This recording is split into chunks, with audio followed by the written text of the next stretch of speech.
وجود زن سے ہے تصویر کائنات میں رنگ۔ خواتین جو کہ کسی بھی معاشرے میں ریڑھ کی ہڈی کی حیثیت رکھتی ہیں اور معاشرے کی ترقی میں اہم کردار ادا کرتی ہیں، بدقسمتی سے حالیہ ترقی یافتہ دور میں بھی صنفی امتیاز اور کئی دیگر وجوہات کی بنا پر صوبے بلوچستان میں سماجی اور اقتصادی لحاظ کے ساتھ ہی تعلیمی اور سیاسی میدان میں بھی خواتین کے مقابلے میں مردوں کی اکثریت دیکھنے میں آتی ہے، اور کسی بھی محکمے میں مردوں کے مقابلے میں خواتین کی تعداد ان کے مخصوص کوٹے سے بھی کم نظر آتی ہے، جو کہ ایک افسوسناک بات ہے۔ اسی حوالے سے آج ہم مس صبا سے بات کرتے ہیں جو کہ ایک سوشل ورکر ہیں، اور ان سے جانتے ہیں کہ ان کا اس بارے میں کیا خیال ہے۔ اگر ہم خواتین کی بات کریں تو آپ دیکھیں کہ خواتین بھی معاشرے کا ایک اہم جز ہیں۔ اگر ہم اپنے گھروں سے سٹارٹ کریں تو بچوں کی پرورش میں بھی خواتین کا اہم رول ہوتا ہے، اور اگر ہم پاکستان میں دیگر صوبوں کو دیکھیں تو بلوچستان کی نسبت ہر صوبے میں خواتین مختلف محکموں میں مختلف کام کر رہی ہیں اور بڑا اچھا کام کر رہی ہیں، لیکن اگر ہم بلوچستان کی طرف دیکھیں تو یہاں ہمیں خواتین کے مقابلے میں مردوں کی اکثریت نظر آتی ہے۔ خواہ آپ سیاسی لیول پر دیکھ لیں یا پھر کسی اور محکمے کو ہم اٹھا کر دیکھیں تو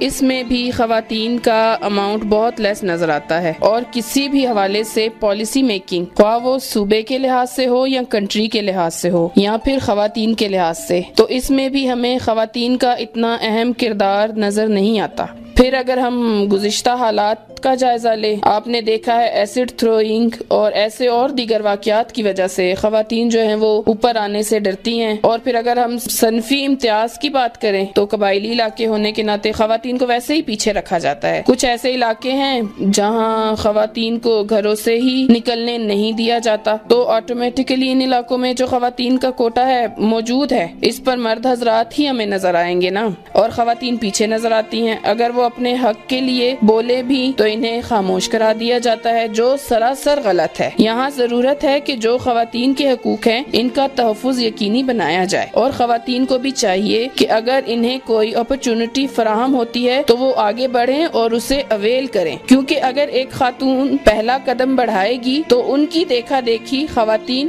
آگے بڑھیں گی۔ اور حکومتی سطح پر بھی کچھ ایسی ہی ورکشاپس اور ٹریننگز ہونی چاہیے جن سے خواتین کو اویئرنیس حاصل ہو اور ان کے حقوق کا تحفظ حاصل ہو، انہیں اپنے حقوق کے حوالے سے خود مختاری حاصل ہو تاکہ وہ اپنی آواز اوپر تک پہنچائیں۔ حکومت کو چاہیے کہ وہ بلوچستان کی خواتین کے لیے مختلف پالیسیز کا قیام عمل میں لا کر بلوچستان کی خواتین کو آگے بڑھنے کے مواقع فراہم کریں۔ CRSS رپورٹر حبیب الرحمان، کوئٹہ۔